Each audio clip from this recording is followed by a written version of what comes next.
अब पत्नियों के साथ में ये नलकूबड़ और मड़गरी ये दोनों नगिन होकर के पत्नियों के साथ ना रहे थे। तब तक भगवान शंकर आ गए और भगवान शंकर ने देखा तो भाग करके इनकी पत्नियों ने जाकर के अपने वस्त्रों को धारण कर लिया। जरा कथा में ध्यान दो, ये मन देखो जो साड़ी कितने की आई, कुंडल कब बन गए। इनकी पत्नियों ने तो भाग करके वस्त्र पहन लिए, ये शराब के नशे में मस्त थे। कौन? नलकूबड़ मड़गरी। इनको तन मन का कोई ध्यान नहीं था, ये दोनों नंगे के नंगे ही खड़े रहे। शंकर भोले बाबा ने ये कहा, अरे पापियो, तुमसे तो ये तुम्हारी पत्नियां अच्छी हैं, मेरा सम्मान किया है, वस्त्र धारण किए हैं, और तुम तो ऐसे दोनों खड़े हो जैसे तुम्हें कोई ज्ञान नहीं है, जैसे वृक्ष खड़ा होता है।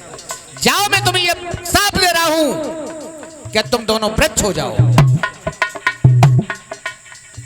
इनकी पत्नियां पैरों में गिर गई।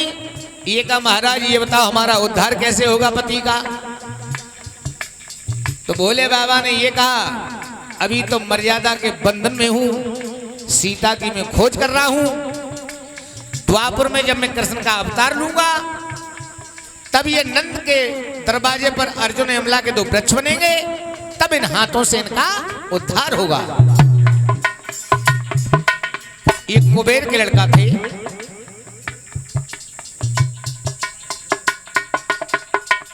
तालियां बजा दिया करो भैया।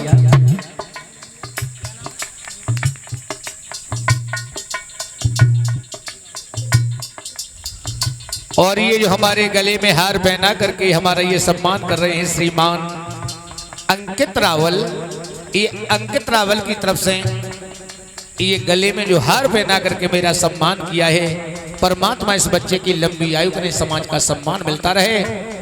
एक बार भाई अंकित के लिए जोरदार तालियां।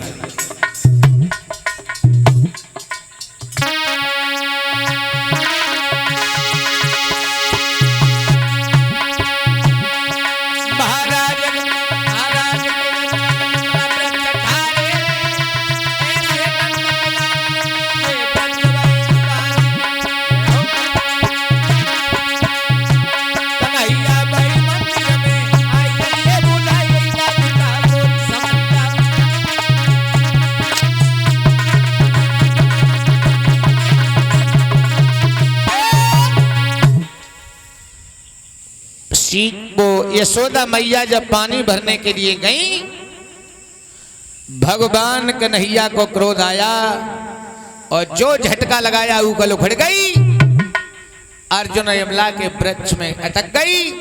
और भगवान कन्हैया ने जो झटका लगाया वो अर्जुन और यमला के दोनों वृक्ष टूट करके बाबा नंद के दरवाजे पर गिर गए। बोलिए गोविंद भगवान की। कुछ दानदाताओं का दान आया है। 2100 रुपया कल्लू सिंह, डॉक्टर हरि सिंह, 1001 रुपया सुरेश चंद्र कश्यप, 101 रुपया 11 किलो गेहूं अनार सिंह, डॉक्टर रतन सिंह, 1000 रुपया प्रमोद कुमार विजनपुर के निवासी हैं, 2100 रुपया मोहन लाल मिस्त्री, 101 रुपया और 21 किलो गेहूं विजेंद्र नगला बघेल के निवासी हैं, 501 रुपया तुरसन पाल, 121 रुपया सुभाष चंद्र हलवाई, 501 रुपया अनार सिंह अमर सिंह, 1100 रुपया महेंद्र पाल व्यापारी जो नगला बघेल के रहने वाले हैं, और 511 रुपया संतोष कुमार व्यापारी। ये सभी भक्त कथा में दान दे रहे हैं।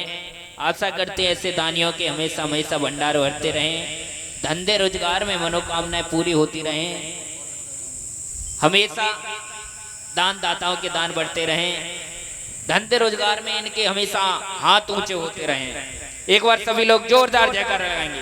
बोलिए वृंदावन बिहारी लाल की। ऐसी तेतरे और भंडारे बनते रहे आ रहे हैं, खूब देवदान।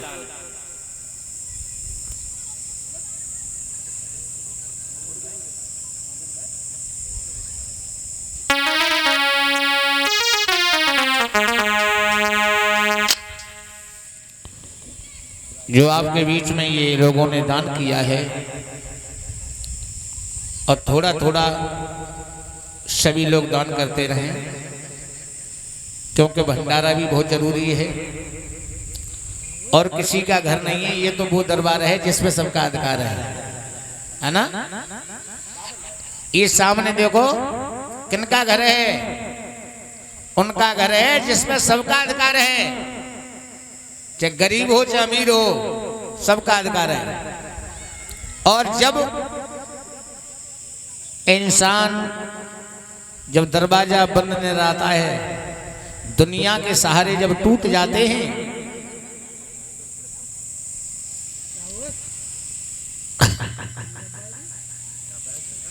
एक से 1 रुपया प्रीतम सिंह की तरफ से मेरे लिए आया है। प्रथम सिंह की तरफ से 101 रुपए का पुरस्कार मेरे लिए आया है। कन्हैया धनधाम से भंडार भरते रहे, समाज का सम्मान मिलता रहे। ईश्वर से मैं कामना कर रहा हूं कि ऐसे भक्तों की हमेशा सदा के लिए लाज बचाते रहें और धनधाम से कन्हैया भंडार भरते रहें। बोलिए गोविंद भगवान की। नलकूबड़ और मणिग्रीव जो थे, अर्जुन यमला के दोनों वृक्ष थे। भगवान कन्हैया ने झटका लगाया, उन दोनों प्राणियों का उद्धार कर दिया। यशोदा आई है और रो करके ये कहा है, बहनों कन्हैया को कोई गाली मत देना, इसे मैंने बड़ा नाजों से पाला है, बुढ़ापे में बड़ा मुसीबत से मैंने इसे देखा है। अगर किसी को गाली मत देना, मेरे कन्हैया को गाली मत देना। किसी का अगर नुकसान कर दे,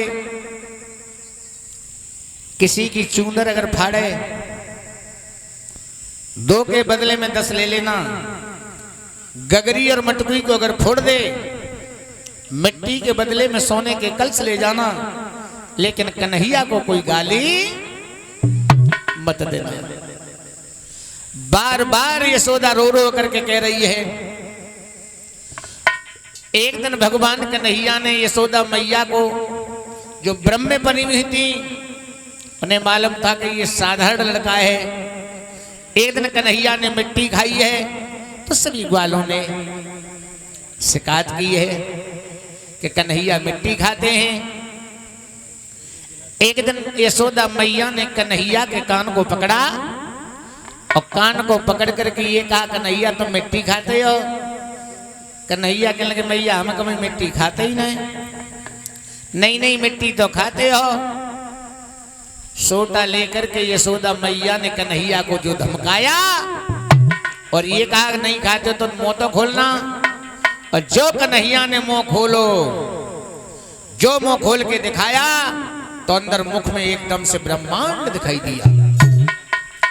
और जब ब्रह्मांड दिखाई दिया, एकदम से यशोदा चौंक गई और हाथ जोड़ के कहने लगी, प्रभु क्षमा करना, मुझे समझ नहीं पाई कि आपका अवतार हो गया।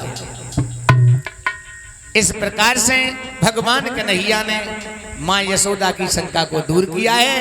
तब यशोदा को मालूम पड़ा है कि ये कोई साधारण लड़का नहीं है, ये तो अवतारी है, भगवान है। बोलिए भक्त बसल भगवान की। देखो 2 महीना हो गए हमें चिल्ला और तुम्हें केवल 7-8 दिन 9 दिन मौका मिल पा हुआ है। और हम अकेले हैं और तुम कितने लोग हो, लेकिन जयकारे में और कीर्तन में